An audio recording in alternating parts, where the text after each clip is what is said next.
ఈరోజు చేవెళ్ల నియోజకవర్గంలో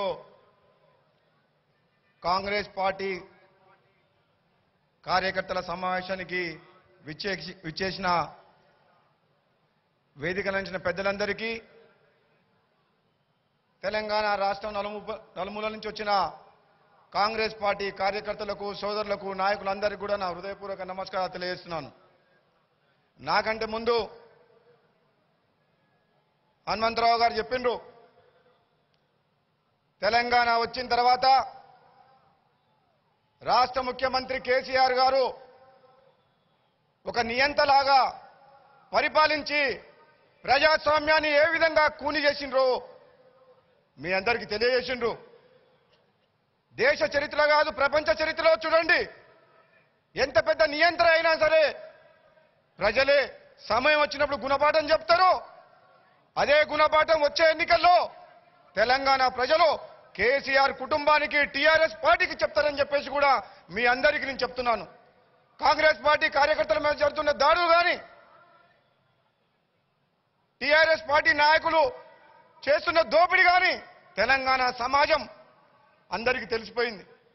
కేవలం డబ్బుతోటి అధికారంతో ఎన్నో రకాలుగా మాయమాటలు చెప్పి ఈ పేద ప్రజలకు ప్రలోభాలకు లోటు తీసి ఈరోజు అధికారం రెండోసారి వచ్చింది తప్పితే నిజంగా ఒక విశ్వాసం ఉన్న వ్యక్తి కాదు కేసీఆర్ గారు.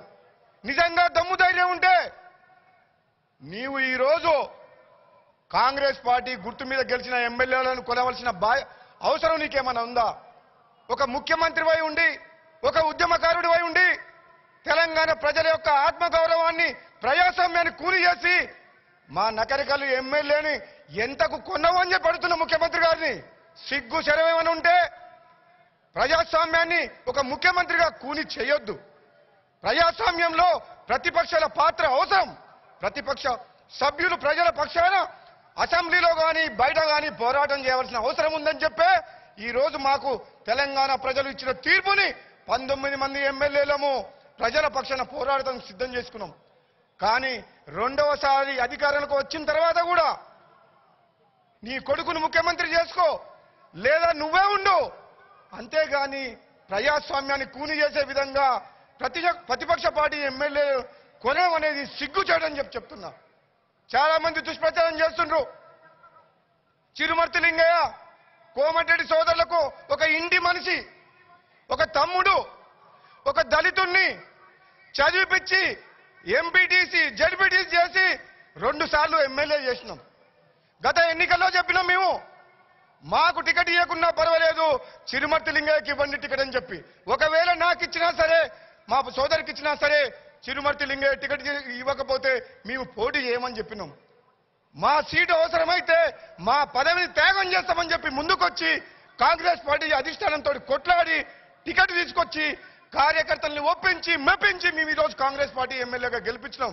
నీకు ఏ మాత్రం నైతిక విలువలుంటే నీ కాంగ్రెస్ పార్టీ ఎమ్మెల్యేలను ఎవరిని చేర్చుకోవద్దు.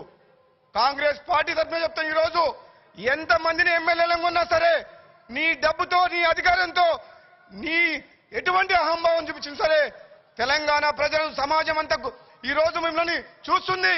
రాబోయే రోజుల్లో తప్పకుండా నీకు సరి అయిన సమయంలో తెలంగాణ ప్రజలు నీకు, నీ కుటుంబానికి బుద్ధి చెప్తారని చెప్పేసి కూడా ఈ సందర్భంగా చెప్తున్నా. మరొక్కసారి చెప్తున్నా, కాంగ్రెస్ పార్టీ కార్యకర్తలకు, నాయకులకు, సోదర సోదరీమణులకు, ఈ భారతదేశానికి స్వాతంత్రం తీసుకొచ్చిన పార్టీ, బడుగు బలహీన వర్గాలకు న్యాయం చేసే పార్టీ, సామాజిక తెలంగాణ కావాలంటే మీరు గర్వంగా ఒక కుటుంబ సభ్యులుగా ఉండవలసిన పార్టీ కాంగ్రెస్ పార్టీ. అధికారం లేదు అని చెప్పి భయపడవద్దు, అధైర్యపడవద్దు. రాబోయే రోజుల్లో కాంగ్రెస్ పార్టీ జెండా ఎగిరేస్తాం. మొన్న మునుగోడు మీద ఎగిరేసినాం, 2023లో తెలంగాణ మీద కూడా కాంగ్రెస్ పార్టీ జెండా ఎగిరేస్తామని చెప్పేసి ఏ కార్యకర్త కూడా మీరు అధైర్యపడొద్దు. రాబోయే రోజుల్లో రాహుల్ గాంధీ గారి నాయకత్వంలో కాంగ్రెస్ పార్టీ తిరిగి అధికారంలోకి వస్తుందని చెప్పేసి కూడా